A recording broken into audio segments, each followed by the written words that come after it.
नमस्कार, रण क्षेत्र देख रहे हैं आप। आपके साथ मैं हूं लावनी विनीत।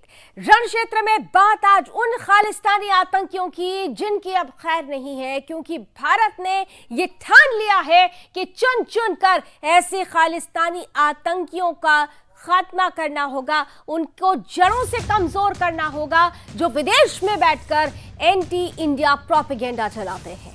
दरअसल आज बात उन खालिस्तानी आतंकियों की होने वाली है जिन्होंने पंजाब को सेंटर बनाया, जो पंजाब में दोबारा एक बार फिर से खालिस्तानी मूवमेंट को हवा देने का काम कर रहे हैं। लेकिन यहां पर देखिए, हमारी जांच एजेंसियों ने भी पूरी तरह से कमर कस ली है और इसीलिए एनआईए की तरफ से अब 19 ऐसे खालिस्तानी आतंकियों की लिस्ट जारी की गई है जो रहते तो विदेश में हैं, लेकिन विदेश में रहते हुए भारत विरोधी गतिविधियों का आधार तैयार करते हैं। और इसीलिए पहले हमने देखा कि एसएफजे यानी सिख फॉर जस्टिस के चीफ गुरुपतवंत पन्नू की प्रॉपर्टी जब्त की जाती है और अब 19 ऐसे खालिस्तानी आतंकियों की प्रॉपर्टी जब्त की जाएगी जो एंटी इंडिया मूवमेंट के लिए बकायदा फाइनेंशियल ट्रेल्स चलाते हैं, किस तरीके से इसमें इन्वॉल्व रहते हैं, उन सब पर एक बड़ी स्ट्राइक होने वाली है। इसके अलावा यह भी निर्णय लिया जा रहा है कि उन तमाम खालिस्तानी समर्थकों के ओसीआई यानी ओवरसीज इंडियन जो सिटीजनशिप कार्ड होता है उसे पूरी तरह से रद्द कर दिया जाएगा, जो उन्हें दोहरी नागरिकता देता है। सवाल यह है कि जिस तरीके से भारत और कनाडा के बीच में जो तनाव बढ़ा हुआ है, इस तनाव के बीच में बड़ा आधार खालिस्तानी मूवमेंट, खालिस्तानी आतंकी हैं। इन्हें पूरी तरह से खत्म करने के लिए, इनकी कमर तोड़ने के लिए भारत की तरफ से जो प्रयास हो रहे हैं, उन प्रयासों का कितना बड़ा असर होगा या जो प्रयास किए जा रहे हैं उनमें और ज्यादा तेजी के साथ कुछ नई चीजों को जोड़ने की आवश्यकता है। ये सब कुछ आज रण क्षेत्र में समझने की कोशिश करेंगे। आज हमारे साथ रण क्षेत्र में जुड़ेंगे दो विशेष अतिथि, कराऊंगे उनसे आपका परिचय, लेकिन सबसे पहले आइए देखिए किस तरीके से खालिस्तानियों पर एक्शन जारी है। एनआईए ने किस तरह से इस बार इन खालिस्तानियों की बारी सामने लाई। दुनिया में पाकिस्तान पर ही अब तक ये आरोप लगते थे कि वो भारत विरोधी गतिविधियों में शामिल रहने वाले आतंकवादियों को शरण देता है, उन्हें पालता पोसता है, इसलिए उसे आतंकिस्तान कहा जाता है। लेकिन अब इस लिस्ट में कनाडा का नाम भी शामिल हो गया है। ये नाम भी कोई नया नाम नहीं है, लेकिन आतंकवादियों, उग्रवादियों और खालिस्तानियों के समर्थन में खुलकर सामने आने के बाद कनाडा दुनिया भर में बेपर्दा हो गया है। भारत पर खालिस्तानी आतंकी हरदीप सिंह निज्जर की हत्या का आरोप लगाकर कनाडा ने दुनिया में न केवल अपने जग हसाई कराई, बल्कि वो अलग थलग पड़ता भी नजर आ रहा है। इस बीच पंजाब में आतंकवाद पर नकेल कसने के लिए राष्ट्रीय जांच एजेंसी यानी कि एनआईए ने खालिस्तानी आतंकियों की नई लिस्ट बनाई है। अब सरकार इनके आर्थिक स्रोत को बंद करने पर काम कर रही है। इस लिस्ट में कई ऐसे लोग शामिल है जो विदेश में बैठकर भारत के खिलाफ साजिश रच रहे हैं। खालिस्तानी गुरपतवंत सिंह पन्नू की प्रॉपर्टी जब्त होने के बाद भगौड़े खालिस्तानी आतंकियों की ये नई लिस्ट तैयार की गई है। दूसरे देशों में रह रहे भगौड़े खालिस्तानियों की भारत में तमाम संपत्ति आज जब्त होगी, लेकिन जो चिंगारी दशकों से भारत और कनाडा के बीच सुलग रही है उसका नाम खालिस्तान है, जिसकी वजह से भारत और कनाडा के रिश्ते बेहद बुरे दौर से गुजर रहे हैं। पहले जहां दोनों देशों ने डिप्लोमेट्स को बाहर निकाला, तो वहीं भारत ने वीजा सर्विस को सस्पेंड कर दिया है। भारत ने खालिस्तानियों को सबक सिखाने के लिए उनकी संपत्तियों को भी जब्त करना शुरू कर दिया है। यानी कि भारत ने न केवल खालिस्तान को समर्थन करने के लिए कनाडा को सख्त संदेश दिया, बल्कि खालिस्तान को भी उसकी औकात बताने में देरी नहीं की। ऐसे में सवाल है कि भारत के कड़े रुख के बाद क्या कनाडा कोई सबक लेगा, क्योंकि कनाडा खालिस्तानी आतंकियों को लगातार पनाह देता रहा है। Bureau report, Sudarshan news. तो भारत ने तो कसम खा ली है कि किसी भी तरीके से आतंकवाद को बर्दाश्त नहीं किया जाएगा और इसलिए छेड़ने पर छोड़ा भी नहीं जाएगा। लेकिन जिस तरीके से भारत एक्शन ले रहा है, उस एक्शन से क्या कनाडा कोई सबक लेगा? क्या जो अमेरिका लगातार, जैसे हमने G20 में देखा कि भारत का मुरीद हो रहा था, लेकिन भारत के साथ जो डबल गेम उसने खेलने की कोशिश की है, क्या इसका कोई इंपैक्ट आने वाले समय पर पड़ेगा? और इसके साथ ही साथ जिन खालिस्तानियों के खात्मे के लिए, जिनकी फंडिंग के लिए, फंडिंग को खत्म करने के लिए, जिनको जड़ों से खत्म करने के लिए पूरी तरह से भारत सरकार और जांच एजेंसियां तत्परता दिखा रही हैं, उनका एक बड़ा असर पड़ेगा आने वाले समय पर। इन सब को समझने के लिए, इन सभी प्रश्नों के जवाबों को जानने के लिए, समझने के लिए आइए चलते हैं आज के पैनलिस्ट के पास। स्वागत करते हैं, हमारे साथ इस वक्त जुड़ रहे हैं देश के जाने माने वरिष्ठ पत्रकार हैं, विदेश मामलों के जानकार हैं कमर आगा साहब। बहुत बहुत स्वागत करती हूँ, स्क्रीन पर लेकर आइए। हमारे साथ इस वक्त जुड़ रहे हैं जाने माने डिफेंस एक्सपर्ट है लेफ्टिनेंट जनरल संजय कुलकर्णी जी भी हमारे साथ हैं। बहुत बहुत स्वागत सर, जय हिंद। जिस तरीके से परिस्थितियां बनी हुई हैं, कमर आगा साहब आपके साथ शुरुआत कर रही हूं आज, क्योंकि पूरी का पूरा ये जो मुद्दा है डिप्लोमेसी से शुरू होता है, और जिस तरीके की डिप्लोमेसी अब तो स्ट्राइक रेट डिप्लोमेसी का अगर देखूं मैं, जहां पर गलत होंगी सर आप प्लीज मुझे करेक्ट भी करिएगा, क्योंकि स्ट्राइक रेट हम हमेशा लगातार देख रहे हैं 9 सालों में पूरी तरह से 100% स्ट्राइक रेट रही, बदल गया, जो तरीका था वो पूरी तरह से बदल गया। यानी भारत अब स्ट्रेट फॉरवर्ड मोशन में जवाब देता है, सवाल करता है और उसी तरह से रिएक्ट करता है। लेकिन जो परिस्थिति खालिस्तान समर्थन को लेकर कनाडा के साथ बनी और अब लगातार भारत की तरफ से जो जवाब दिया जा रहा है, लग रहा है आपको कि ये एक बड़ा इंपैक्ट दिखाएगा? देखिए, भारत की जो पॉलिसी है वो जीरो टॉलरेंस की है आतंकवाद को लेके, कि बिल्कुल टॉलरेंस नहीं किया जाएगा चाहे जहां पे भी हो रहा हो भारत के खिलाफ। और ये बात हमने पाकिस्तान को भी कम्युनिकेट कर दी, और अभी जब जस्टिन ट्रूडो जो कनाडा के प्रधानमंत्री हैं भारत आए थे, तो भारत ने भी उनको दोबारा से इस बात को से अवगत करा दिया है, और ये भी बताया कि आपके यहाँ कितने आतंकी वहां पे हैं, मौजूद हैं, जो भारत के अंदर खासतौर से पंजाब के अंदर विद्रोह या आतंक फैलाने की कोशिश कर रहे हैं वहां पे। और ये भी है कि एक लिस्ट भी उनको दे दी गई है, लगभग 20 लोगों की है उसमें, जो इस तरह की गतिविधियों से जुड़े हुए हैं। ये वो लोग हैं जो वहां बैठ के, इनसे बहुत से ऐसे हैं जिनके बारे में कहा जाता है गन रनिंग, ड्रग रनिंग और मनी लॉन्ड्रिंग, इस तरह के ऑपरेशन भी कर रहे हैं ताकि आतंकवाद को फंडिंग मिलती रहे, वीपन मिल पहुंच जाए किसी सूरत से, और ओपीएम भी वहां पे डिस्ट्रीब्यूट हो, पहुंचे वहां पे, तो ताकि फंड उनको पैसा इकट्ठा कर सकें उसके माध्यम से। पंजाब में जितना इस समय समस्या, ड्रग की समस्या एक बहुत बड़ी समस्या बन चुकी है। एक तरफ तो पाकिस्तान, ये आती पाकिस्तान से ही है, पैसा कनाडा से भी पहुंचता है, अफगानिस्तान, पाकिस्तान और पंजाब में पहुंचती है, भारत आती है, ये रूट इसका ये है। भारत ने बहुत तरीके की काफी समय से बातचीत भी कर रहा है, काफी प्रेशर भी डाला इन कंट्रीज पे। पाकिस्तान पे तो आप जानते हैं जो हालत है वहाँ की, वो तो किसी कंट्रोल से बाहर है, लेकिन कनाडा के ऊपर अब भारत ने एक जबरदस्त तरीके से अपना डिप्लोमेटिक ऑफेंसिव लॉन्च किया है एक तरफ, और दूसरी तरफ ये है कि जैसा आपने अपनी रिपोर्ट में बनाया कि ये जो आतंकवादी हैं, इनकी संपत्ति जितनी भी है, इनके जो भी इन्वेस्टमेंट्स हैं, वो भारत सीज कर लेगा, उनके ऊपर अपना कब्जा, गवर्नमेंट भारत सरकार अपने कब्जा लेगा। ये नहीं हो सकता कि ये यहाँ से इनसे पैसा कमाएं और वहाँ भारत के खिलाफ इस्तेमाल करें। तो ये एक बड़ा कैंपेन है, और अब ये शुरू हुआ है कनाडा को भी लेके।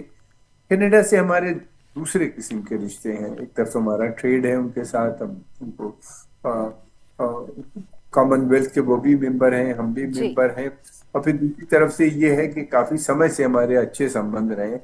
लेकिन बहुत समय से कनाडा इस तरह की गतिविधियां कर रहा था खालिस्तान को लेके, ये है। लेकिन कनाडा अकेला नहीं है, खालिस्तान में पाकिस्तान भी कभी काफी, बिल्कुल, खालिस्तान में केवल पाकिस्तान ही नहीं सर, अगर देखें एनआईए ने जो लिस्ट तैयार की उसमें यूएस, यूके, पाकिस्तान, कनाडा, इनका भी नाम है। यानी अगर देखें, जो बात कमर सर कह रहे हैं, मैं संजय सर आपके पास आ रही हूं, जो बात कमर सर कह रहे हैं कि मेन होता है कि आप जड़ को किस तरह से खत्म करते हैं।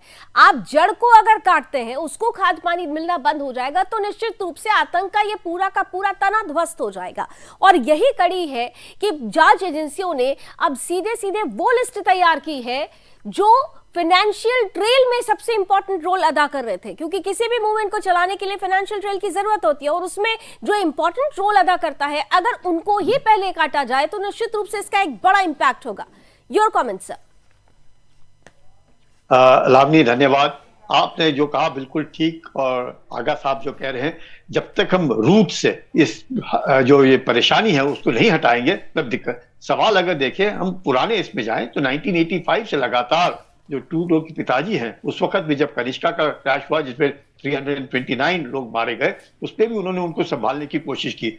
लेकिन आज जो परिस्थिति है वो खास एक अलग परिस्थिति है। वो परिस्थिति इसलिए है कि जस्टिन ट्रूडो जो अभी प्रधानमंत्री हैं और काफी पॉपुलर प्रधानमंत्री थे, और उनको लगा लेकिन माइनॉरिटी गवर्नमेंट में है, माइनॉरिटी गवर्नमेंट में आने के कारण उनके पास सीटें कम थी, और ये जो 18 सीटें जो सिख्स हैं जो कि कैनेडियन पार्लियामेंट में हैं, उनका सपोर्ट जो जसमीत ने दिया है उसके कारण वो प्रधानमंत्री आज बने हुए हैं। यही कारण है कि एक तरीके से सत्ता की लालच में, क्योंकि उनके पिताजी भी प्रधानमंत्री रहे, ये भी प्रधानमंत्री है, पॉपुलर थे, लेकिन इनका जो अभी पॉपुलैरिटी रेटिंग है बहुत जबरदस्त गिर गया है और अकेले पड़ गए हैं। तो ऐसी हालात में जब हम देखते हैं, और खासकर जब भारत उन्हें बार बार बता रहा था कि आपके यहाँ पे आतंकी हैं, और लेकिन रूल ऑफ लॉ को लेकर के उसके पीछे एक मुखौटे के पीछे से कार्रवाई करना, जिसमें शामिल यूएसए भी है, क्योंकि जो 5 आईज है जिसमें यूएसए, यूके, ऑस्ट्रेलिया, न्यूजीलैंड, ये सब शामिल कंट्रीज हैं। इसी के कारण जो उनको खबर मिलती रहती है, उसके द्वारा जो ईज ड्रॉपिंग करते हैं, इन्होंने खबर, इसलिए उन्होंने कहा क्या क्रेडिबल, वो क्रेडिबिलिटी क्या होती है, जैसे कोई क्रेडिबल इन्वेस्टिगेशन नहीं होता है। तो ये जो बातचीत है बगैर प्रूफ के, जिस प्रकार से कनाडा ने कोशिश करने की, अब मुझे लगता है जिस प्रकार से भारत ने जो स्टैंड अपनाया है बहुत अच्छा, प्रॉपर्टीज को जब्त करना, इनके फंडिंग को दबा करके रखना, इनको जाने नहीं देना, ये मुझे लगता है बहुत पहले हरकत शुरू हो जानी थी। लेकिन देर आए दुरुस्त आए, जिस प्रकार से पल्लू की जो प्रॉपर्टीज जब्त की जा रही है, 19 लोगों की लिस्ट रिलीज किया है, 43 की अनदर रिलीज जो एनआईए ने रिलीज किया है कि ये जो लोग है ये आतंकी है। आतंकी संगठन भारत के बाहर लगाना और भारत के बरखिलाफ, और ये कहना कि रूल ऑफ लॉ, ये तो बिल्कुल गलत है। अगर कनाडा चाहता है कि खालिस्तान चाहिए, वो ब्रिटिश कोलंबिया में बना दे, अपने इलाके में बना दे, बनिस्बत उन लोगों को भारत के बरखिलाफ इस तरह की आवाज उठाने देना और प्लेटफॉर्म देना, जो हम लोगों ने देखा फार्मर्स एजिटेशन में, हमने देखा किस तरीके से लाल किला में हुआ, देखा ये जो झंडे आप दिखा रही हैं खालिस्तान के,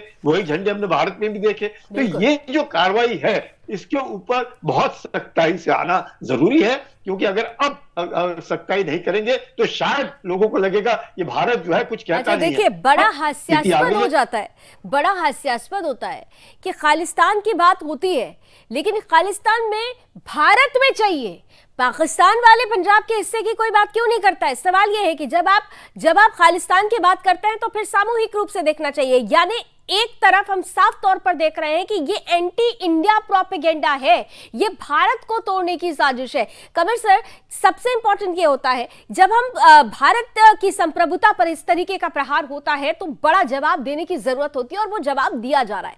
लेकिन जिस ट्रेल की बात हो रही है, फाइनेंशियल ट्रेल की बात हो रही है वाया थाईलैंड, 2019 से 2021 के बीच में 13 बार जिस तरीके से पंजाब से थाईलैंड, थाईलैंड से कनाडा पैसा पहुंचता है, और फिर उन पैसों को इन्वेस्ट कहां किया जाता है, वो खेल से लेकर चाहे खेल डिप्लोमेसी हो या फिर फिल्म्स हो, उसमें लगाया जाता है। उससे जो उगाही होती है, उससे जो फायदा होता है, उसको भारत विरोधी गतिविधियों में लगा देना। यानी पूरा का पूरा एक सर्कल है, ये पूरा नेक्सस है। इस नेक्सस को तोड़ने के लिए भारत जो कार्रवाई कर रहा है, क्या उसमें कुछ और प्लस करने की जरूरत है? सिर्फ चला जाता है। पहले ये थे कि एक लिस्ट दी गई, अब और नाम जुड़ रहे हैं, उसके अंदर प्रॉपर्टी उनकी जब्त की जा रही है। हम लोगों ने कनाडा को नोटिस दिया है, वार्न किया है कि आप इन लोगों को जो वहाँ पे जिनके खिलाफ रेड कॉर्नर नोटिस इशू हो चुकी है, उनको आप अरेस्ट कीजिए, भारत के हवाले कीजिए। अब हम कुछ समय, मेरा ख्याल है कि ये लोग वेट कर रहे हैं इस बात का कि कनाडा क्या उनका रिस्पांस होता है। फिर उसके बाद देखिए, डिप्लोमेटिक टाइज होती हैं, डिप्लोमेटिक टाइज में जल्दी नहीं की जाती, लेकिन ये है कि हमने फिर भी कई स्टेप एक साथ उठाए हैं। और यह है मोस्ट इम्पॉर्टेंट चीज, ये है कि आपका ऑब्जेक्टिव क्या है। ऑब्जेक्टिव जो है बेसिक है कि हम आतंकवाद को टॉलरेंस नहीं, जीरो टॉलरेंस है, उसको खत्म करना है। उसके लिए ये एक जंग आतंकवाद के खिलाफ की ये जंग शुरू हुई है, ये एक आतंकवाद लंबी लड़ाई है, जब शुरू हुई है ये जब तक चलेगी जब तक इसको पूरी तरीके से खत्म न कर दिया जाए। दोनों जगहों पे, यहाँ भी जो कनाडा में जिस तरीके से खालिस्तान के खिलाफ चल रही है, या पाकिस्तान में जिस तरीके से खालिस्तान में लश्कर तैयबा, जैश मोहम्मद या इस तरह के बहुत से आतंकवादी संगठन हैं जिनको भारत चारों तरफ से उनको के घेर रहा है, प्रेशर बिल्डअप कर रहा है और बस ये किए जा रहे। देखिए मुश्किल है, इसलिए ये बड़ा मुश्किल हो जाता है किसी भी, जब आतंकवादी संगठन को किसी कंट्री की सपोर्ट होती है, किसी देश की सपोर्ट होती है, तो उस मूवमेंट को रोकना बड़ा मुश्किल होता है, बहुत समय लगता है। और दूसरी बात ये कि ये ऐसा मूवमेंट है आतंकवाद का भारत के खिलाफ, इसमें पाकिस्तान भी है, चाइना भी नजर आता है, कनाडा भी हम आज से नहीं बहुत पहले देख रहे हैं खालिस्तान की जंग में जुड़ा हुआ है। जब एयर इंडिया का जहाज ब्लास्ट किया था मिड एयर, और तब से लेके अब तक अब लगातार बढ़ती चली जा रही है।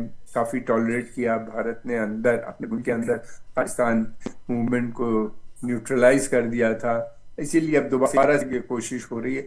ये देखिए, जब कोई मुल्क बड़ा मुल्क बनने लगता है, इकोनॉमिक बड़ी पावर नहीं बनने लगती है, तो हर जितने भी ये बड़े देश हैं उनकी कोशिश होती है कि एक बड़े पावर ना बनने पाए, ये एक बड़ा जो है सर्विस सेंटर या प्रोडक्शन सेंटर न बनने पाए। अगर ये बन जाएगा, यहाँ की इकोनॉमी और बड़ी होगी तो उनका मार्केट शेयर कम हो जाएगा। तो इसलिए दुश्मन भी बहुत से बन जाते हैं। भारत के साथ जो इकोनॉमी है उसको न तो चाइना बर्दाश्त कर रहा है, न पश्चिमी देश, पश्चिम के भी बहुत से बिल्कुल कुछ नहीं है, बहुत सारे पश्चिम देश भी खास तौर से। बिल्कुल आपने सही कहा कि एक तो महत्वपूर्ण ये है कि अगर कोई टेररिस्ट जो एक्टिविटी है उसको अगर कोई देश सपोर्ट करने लगता है तो वहां पर कुछ चुनौतियां हैं, लेकिन उससे भी बढ़कर खास तौर पर जो पॉइंट अभी कमर सर ने कही, संजय सर मैं आपको पास वही पॉइंट लेकर आ रही हूँ कि कुछ पश्चिम देश भी हैं जो नहीं चाहते, जो भारत आज उनकी जरूरत है इसलिए वो नतमस्तक हो रहे हैं, उसकी ताकत को स्वीकार कर रहे हैं। G20 में भी हमने देखा दिल्ली डिक्लेरेशन 100% एक्सेप्टेंस मिल जाता है, और उस दिल्ली डिक्लेरेशन में भी आतंकवाद का समूल नाश सामूहिक रूप से मिलकर करेंगे, ये स्पष्ट शब्दों में लिखा है। बावजूद इसके अमेरिका ने जिस तरीके से कनाडा को सपोर्ट किया, अब हालांकि अब उसके तेवर जो है थोड़े से बदले, स्टेटमेंट दूसरी तरफ से बदला जा रहा है, लेकिन जो पहला रिएक्शन आया, क्या इसको हम मान लें कि अमेरिका डबल गेम खेल रहा है, और क्या कनाडा को खुश करके और भारत को नाराज करके अमेरिका अपने आने वाले फ्यूचर के लिए प्रॉब्लम नहीं क्रिएट कर रहा है? देखिए लावनी जी, इस पे कोई शक नहीं कि अमेरिका जरूर ये सोच रहा होगा कि किसी तरीके से एक अपना प्रॉक्सी फ्रंट खड़ा कर दिया जाए और भारत के ऊपर दबाव भी डाला जाए, क्योंकि अमेरिका को लग रहा है कि यूक्रेन को लेकर के वो रूस की तरफ का जो झुकाव है, लेकिन चीन इसका फायदा उठाने की कोशिश कर रहा है। क्योंकि चीन को ये लगता है कि भारत पश्चिमी देशों के साथ काफी नजदीकी है और इसकी जो दोस्ती है अमेरिका के साथ और बाकी भी जो ऑस्ट्रेलिया हो, यूके हो, फ्रांस हो, जर्मनी हो, इनके साथ बहुत अच्छे, तो इसमें फूट डाली जाए। तो उस फूट के लिए चीन हरकत कर रहा है। तो चीन और रूस नजदीकियां देख रहा है और इंतजार में है कि किस प्रकार से फूट पड़ती है, क्योंकि भारत जो है एक आर्थिक एक मजबूत स्थिति पे पहुंच गया है और 5th largest economy in the world, इतना बड़ा ह्यूज मार्केट है। इसके अलावा भी जिस प्रकार से एक कूटनीतिक दबाव, एक मैं कहूंगा माहौल में जो भारत का नाम है उसको देखते हुए लग रहा है। लेकिन आतंक में कोई अच्छा आतंक बुरा आतंक नहीं होता है, आतंकी होता है। इसका अब कनाडा के ऊपर असर पड़ रहा है और अब कनाडा को लग रहा है कि जिस प्रकार से 1985 से लगातार 1980 में ये बबर खालसा इंटरनेशनल को लेकर के और फिर उसके बाद ये खालिस्तानी टाइगर फोर्स, इस प्रकार के जो धीरे धीरे इन्होंने उभरने दिए कनाडा के अंदर। आप देखिए कितने सिख्स हैं कनाडा के अंदर, 7 लाख के आसपास, 2% पॉपुलेशन है। सारे जो सिख्स हैं वो खालिस्तानी इसमें नहीं है, फेवर में नहीं, लेकिन बहुत छोटी माइनॉरिटी है। वो इतनी छोटी माइनॉरिटी भी उधर 18 उनकी सीट्स हैं उनके पार्लियामेंट के अंदर, जिसके कारण ट्रूडो की सरकार आज जिंदा है। ये तो माइनॉरिटी सरकार है, वो तो कल गिर जाएगी। तो ऐसे हालात में अमेरिका, लेकिन अब यूके हो, ऑस्ट्रेलिया हो, इनके भी अब जो तेवर है बदल लिए हो रहे हैं। उनको भी लगने लगा है कि कनाडा ने जो काम किए हैं शायद गलत है, और चाहे वो 5 आइज के इंटेलिजेंस अलायंस के होंगे, लेकिन अभी उनको इस बात का यकीन हो गया है कि ये जो देश है कनाडा के ऊपर जो खालिस्तानी है, चाहे यूएसए में है या डिप्लोमेटिक डिप्लोमेट्स के ऊपर हमला करते हैं या खालिस्तानी झंडे लेकर के घूमते हैं और वो लोग रूल ऑफ लॉ कहते हैं, ये मुझे लगता है उन्हें भी अब इस बात का यकीन हो गया है और एहसास हो रहा है कि भारत के बरखिलाफ है और भारत एक आर्थिक स्थिति है और भारत एक आर्थिक मजबूती में पहुंच गया है और अब भारत से पंगा लेना मुश्किल होगा, उन्हीं को तकलीफ होगी, क्योंकि अगर वो चाइना को काउंटर बैलेंस करने के लिए भारत से दोस्ती करे, लेकिन इंटरनेशनल रिलेशंस में कोई परमानेंट फ्रेंड नहीं होता, कोई परमानेंट एनिमी नहीं होता है, सिर्फ परमानेंट इंटरेस्ट होते हैं। तो भारत अपना नेशनल इंटरेस्ट देख रहा है, वो लोग अपना नेशनल इंटरेस्ट देख रहे हैं, लेकिन उस नेशनल इंटरेस्ट में अब उनको लगने लगा है कि वो शायद जिसके ऊपर जिस आग के साथ कनाडा या कनाडा के दोस्त खेलने की कोशिश कर रहे हैं, जिस आग में पाकिस्तान उनके साथ दिख रहा है, चीन मौके की तलाश में है, उन्हीं का नुकसान होगा, उनके ही हाथ जल सकते हैं, वो ये समझ रहा है, उस आग में उनके ही हाथ जल सकते हैं। और यही वजह है कि पहले जो तेवर दिखाए गए बाद में उसमें नरमी आती है। इन सब के बीच कमर सर, भारत सरकार न केवल एक जांच एजेंसियों की तरफ से न केवल लिस्ट जारी की गई है, न केवल प्रॉपर्टीज जब्त की जाएंगी, बल्कि जो खालिस्तानी सपोर्टर्स हैं उनकी स्क्रूटनी हो रही है और बाकायदा उनका जो ओवरसीज सिटीजन कार्ड है उसे रद्द करने की भी बात हो रही है। ये कितना बड़ा स्टेप माना जाएगा? ये एक बड़ा स्टेप है। देखिए, ये जो है प्रोसेस है, लंबा प्रोसेस है कि वो लोग जो इसके समर्थक हैं, जो लोग वहां पे रह रहे हैं, सपोर्ट करते हैं। सपोर्ट बहुत तरीके से होती है, मनी से सपोर्ट करते हैं या फंक्शंस ऑर्गेनाइज करते हैं इनके फेवर में, या सोशल मीडिया से जुड़े हुए हैं बहुत से लोग जो इस मसले को हमेशा जीवित रखते हैं सोसाइटी के अंदर। अब वो लिस्ट तैयार हो रही है, लिस्ट बनेगी, फिर उसके बाद उनमें से बहुत से ऐसे लोग हैं जिनके पास OCI कार्ड है। OCI कार्ड के होने के मतलब ये होते हैं कि वो जब जी चाहे भारत आ सकते हैं, आसानी से आ जाते हैं, दोहरी नागरिकता उनके पास है। जो सुविधा उनको दी गई उसका मिसयूज करते हैं। इसमें हो सकता है कि कुछ कैरियर भी हों जो फंड वहां से पैसे लेके आते हो यहाँ पे इन लोग को सपोर्ट के लिए, जो जरूरत होती है मूवमेंट चलाने के लिए, वो उसकी। तो देखिए, दो चीजें हैं।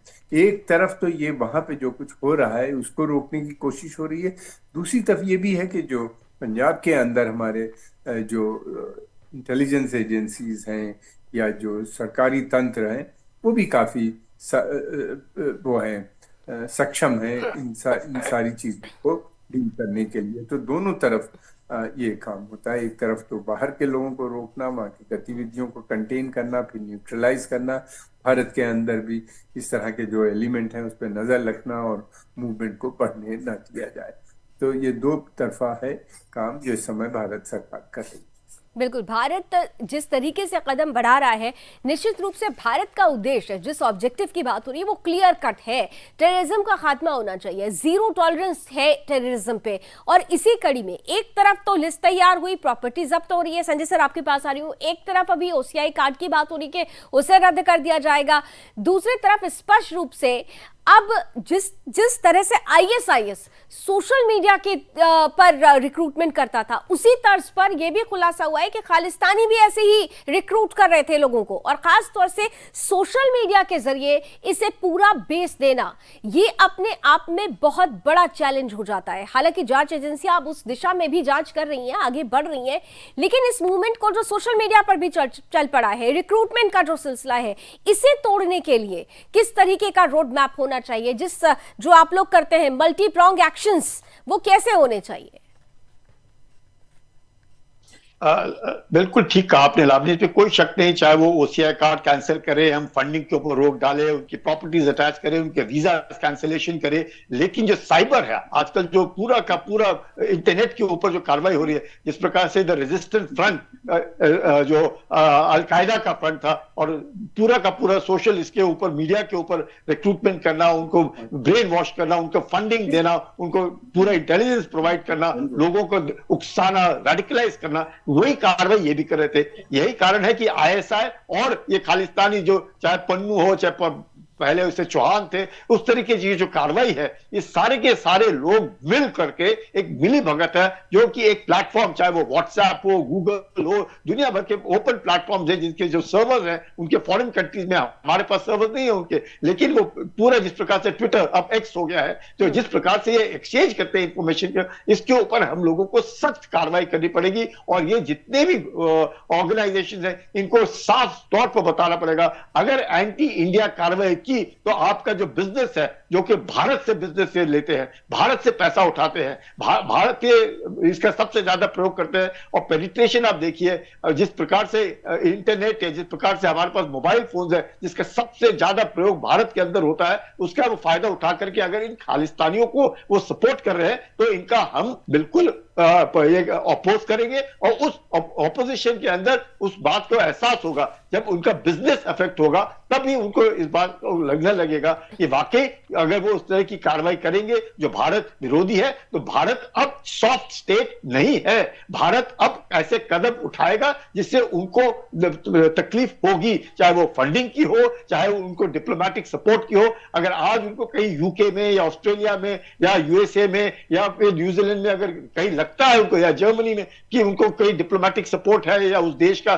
कुछ सपोर्ट है, तो वो देश भी इनको अब सपोर्ट नहीं करेंगे, क्योंकि ये इस बात का एहसास हो गया है। तो मुझे लगता है धीरे धीरे करके, अब पहले ही हमने लेना था, लेकिन मैं जैसे बार बार कहता हूं, देर आए दुरुस्त आए। परमानेंट इंटरेस्ट भारत ने अब सोच लिया है कि सॉफ्ट स्टेट से कार्रवाई नहीं चलेगी, कार्रवाई होगी, सख्ताई से होगी, प्रॉपर्टीज जब जब्त होंगी, फंडिंग के ऊपर कार्रवाई होगी, सख्त कार्रवाई होगी। भारत सॉफ्ट स्टेट नहीं रहा है, लेकिन क्या कनाडा इससे सबक लेगा सर?